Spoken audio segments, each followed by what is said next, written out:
Dobar dan, danas ću snimak posvetiti imenu Gojko.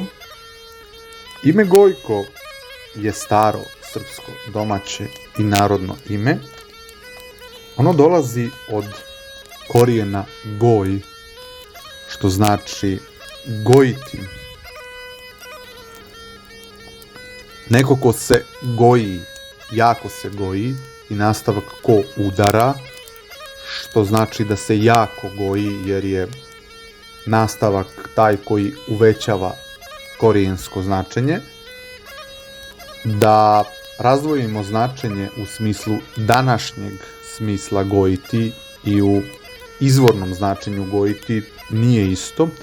Danas kada se neko goji misli se da je neko pretio, predebeo ili gojazan, a u to doba kada je ime otprilike nastalo u korijenskom značenju, ime Goj, odnosno korijensko ime Goj i sva ostala imena, uključujući i ovo ime Gojko, su vezana za nekoga ko je dobro hranjen, jer je tada bilo mnogo manje hrane i bilo je mnogo neuhranjenih ljudi, pa tako i djece.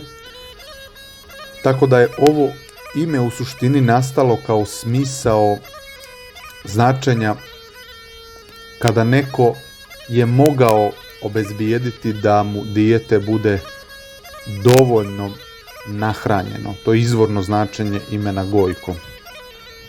Hvala, do sljedećeg snimka. Zbogom!